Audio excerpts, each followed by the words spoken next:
ദൈവത്തിൻ്റെ പേര്, ദൈവത്തിൻ്റെ നാമം, യാഹ്വേ എന്ന നാമം, അതേക്കുറിച്ച് ഒരുപാട് ചർച്ചകളും വിവാദങ്ങളും ഒക്കെ ഉണ്ട്.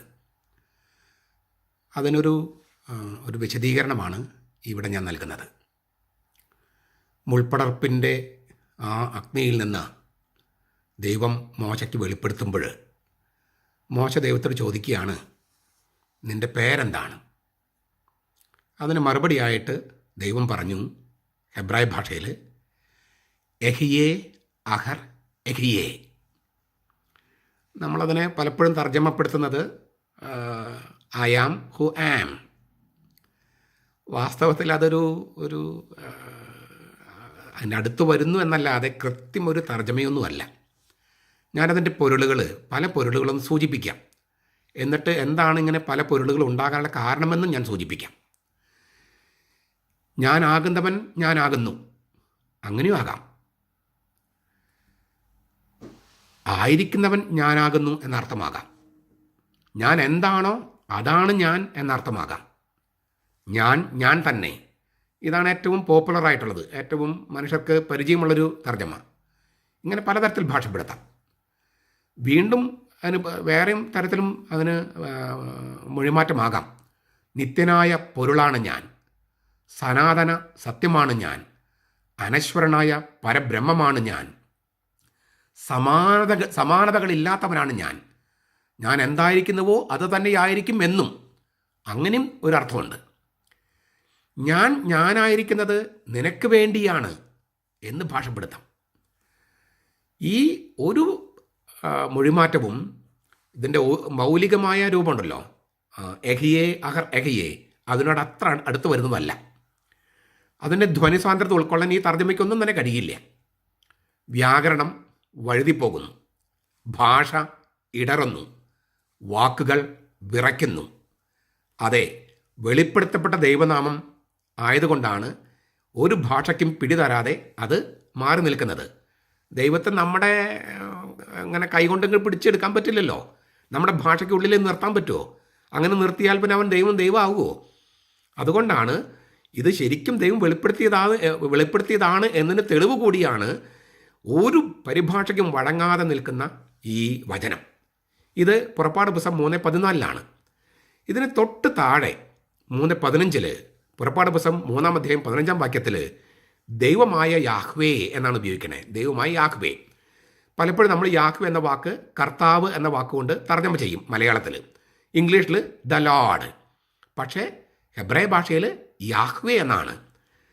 ഈ ടെട്രാഗ്രമ്മത്തോൺ എന്നാണ് അതിനെ ഇംഗ്ലീഷിൽ. ശരിക്കും പറഞ്ഞാൽ അതൊരു ഗ്രീക്ക് ലാറ്റിൻ വാക്കാണ് ടെട്രാഗ്രമ്മത്തോൺ. ടെട്ര എന്ന് പറഞ്ഞാൽ 4, ഗ്രമ്മത്തോൺ എന്ന് വെച്ചാൽ 4 അക്ഷര ദൈവനാമം. യാഹ്വേ എന്നതിന് 4 അക്ഷരങ്ങളാണ് ഹെബ്രായ ഭാഷയിലുള്ളത്, YHWH. അതിന് വവ്വൽസ് ഇല്ല. അതുകൊണ്ട് തന്നെ ഉച്ചരിക്കേണ്ടത് എങ്ങനെയാണെന്നതിനെക്കുറിച്ചൊക്കെ ചർച്ചകളുണ്ടായിരുന്നു. വവ്വൽസ് ഇല്ലാണ്ടാവുമ്പോൾ എങ്ങനെ ഉച്ചരിക്കും? YHWH. യഹോവ എന്ന് വേണമെന്ന് ഉച്ചരിക്കണമെന്ന് പറഞ്ഞു തുടങ്ങിയത് 16-ാം നൂറ്റാണ്ടിലാണ്, ക്രിസ്തുവർഷം 16-ാം നൂറ്റാണ്ടിൽ. അതുവരെ ആരും തന്നെ യഹോവ എന്ന് പറഞ്ഞിട്ടില്ല. യാഹ്വേ എന്നാണ്. യാഹ്വേ. കാരണം അതിന് വവ്വൽസ് ഇല്ല. അപ്പോൾ അതങ്ങനെ ഉച്ചരിക്കാൻ പറ്റൂ, യാഹ്വേ എന്ന് ഉച്ചരിക്കാൻ പറ്റൂ. പക്ഷേ ഈ യാഹ്വേ എന്ന് ഉച്ചരിക്കുന്നത് ഈ എഹിയേ അഹർ എഹിയേ എന്നത് തന്നെയാണ്. എഹിയേ എന്ന് പറഞ്ഞാൽ ഐ ആം എഹിയേ. യാഹ്വേ എന്ന് പറഞ്ഞാൽ ഹി ഈസ്. ഒന്ന് നമ്മൾ പറയില്ലേ, ഐ ആം എന്ന് പറയുമ്പോൾ അത് ഉത്തമ പുരുഷൻ. എന്ന് പറഞ്ഞാൽ എന്താ പറയുക? ഫസ്റ്റ് പേഴ്സൺ ഉത്തമ പുരുഷൻ. ഹി ഈസ് എന്ന് പറഞ്ഞാൽ മധ്യമ പുരുഷൻ, തേർഡ് പേഴ്സൺ. അപ്പോൾ ഐ ആം എന്നത് തന്നെയാണ് ഹി ഈസ്. യാഹ്വേ എന്ന് പറഞ്ഞാൽ ഹി ഈസ്. എഹിയ എന്ന് പറഞ്ഞാൽ ഐ ആം. അപ്പോൾ നീ ചെന്ന് മോശയോട് പറയാണ്, നീ ചെന്ന് ഐ ആം സെൻ്റ് എന്നല്ല പറയാൻ പറ്റുക, ഹി ഈസ് ആയിരിക്കുന്നവൻ, അങ്ങനെ ആയിരിക്കുന്നവൻ എന്നെ അയച്ചു എന്ന് നീ പറയാം. ഐ ആം എന്ന് പറയുന്നത് ദൈവം, അവൻ തന്നെയാണ് ഹി ഈസ്. അവൻ ആയിരിക്കുന്നവൻ അവനാണ്. അപ്പോൾ ഒരേ വാക്ക് തന്നെ, എഹിയ എന്ന വാക്ക് തന്നെയാണ് യാഹ്വേ എന്ന വാക്ക്. അപ്പോൾ അതിനകത്തൊരു കൺഫ്യൂഷനും ഇല്ല. ഒന്ന് ഉത്തമ പുരുഷനിലും മറ്റൊന്ന് മധ്യമ പുരുഷനിലുമാണെന്ന് മാത്രം. ഒരേ വാക്ക് തന്നെ. അത് സംഭാഷണത്തിൽ അങ്ങനെ ഉപയോഗിക്കാൻ പറ്റൂ എന്നതുകൊണ്ടാണ് അങ്ങനെ മാറ്റിയിരിക്കുന്നത്. അല്ലാണ്ട് ഒരു വ്യത്യാസവും ഇല്ല. എഹിയെ എന്ന വാക്ക് തന്നെയാണ്, ഐ ആം ഹു എന്ന ആ വാക്ക് തന്നെയാണ് യാഹ്വേ. അല്ലാതെ ഒരു വ്യത്യാസവും അവിടെ ഇല്ല. ഭാഷയിൽ ഗ്രാമർ ഉപയോഗിച്ചപ്പോൾ മറ്റൊരാൾ സംസാരിക്കുമ്പോൾ വേണ്ട ഭാഷയ്ക്ക് ഒരു മാറ്റം വരുത്തണമല്ലോ, ആ മാറ്റം മാത്രമേ വരുത്തിയിട്ടുള്ളൂ. ഞാൻ ആവർത്തിക്കുന്നു, എഹിയെ എന്ന് പറയുന്ന, അയാം എന്ന് പറയുന്ന അതേ വാക്ക് തന്നെയാണ് യാഹ്വേ. ഉച്ചരിക്കേണ്ടത് യാഹ്വേ എന്നാണ്, യഹോവ എന്നല്ല. യഹോവ എന്നുള്ളത് 16-ാം നൂറ്റാണ്ടിൽ ചില പണ്ഡിതന്മാർ തെറ്റായിട്ട് വ്യാഖ്യാനിച്ച് അത് സമുദായത്തിൽ പ്രചരിക്കാൻ ഇടയായതാണ്. ദൈവത്തിൻ്റെ നാമം വൃഥ ഉപയോഗിക്കരുത്, അത്രയും പരിശുദ്ധമാണ്. യഹൂദ പാരമ്പര്യത്തിൽ മഹാപുരോഹിതൻ പോലും ആണ്ടവട്ടത്തിൽ ഒരു ദിവസം പാപപരിഹാര ദിനം, യോം കിപ്പൂർ എന്ന് പറയുന്ന പാപപരിഹാര ദിനത്തിൽ മാത്രമാണ് അത് ഉച്ചരിച്ചിരുന്നത്. അത് അങ്ങേയറ്റം ബഹുമാനത്തോടും ആദരവോടും കൂടി ഉപയോഗിക്കേണ്ടതാണ്. യാഹ്വേ എന്ന് ബൈബിൾ കാണുന്നിടത്തൊക്കെ ഭക്തനായ യഹൂദൻ അദോണൈ എന്നേ വായിക്കൂ. യാഹ്വേ എന്ന് എഴുതും, പക്ഷെ വായിക്കില്ല. അദോണൈ എന്നേ വായിക്കൂ. അത് ദൈവനാമത്തോടുള്ള ആ ബഹുമാനം കൊണ്ടാണ്.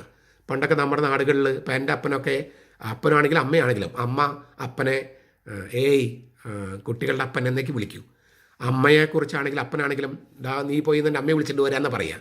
അമ്മയുടെ പേര് അപ്പൻ ഉച്ചരിക്കില്ല, അപ്പൻ്റെ പേര് അമ്മ ഉച്ചരിക്കില്ല. അത് ബഹുമാനം കൊണ്ടാണ്. ആ ഒരു ബഹുമാനം നമ്മൾ മാനുഷിക ബന്ധത്തിലുണ്ടെങ്കിൽ ദൈവനാമത്തെ നമ്മൾ എന്തുമാത്രം ബഹുമാനത്തോടെ ആദരവോടെ അത് ഉച്ചരിക്കണം. അത് അങ്ങനെ ബഹുമാനത്തെ കാണണം. അതിനെ വെറുതെ വിവാദങ്ങളൊക്കെ വലിച്ചഴിച്ച് ദൈവനാമത്തെ അവഹേളിക്കരുത്. അത് 2-ാം പ്രമാണത്തിന് വിരുദ്ധമാണ്.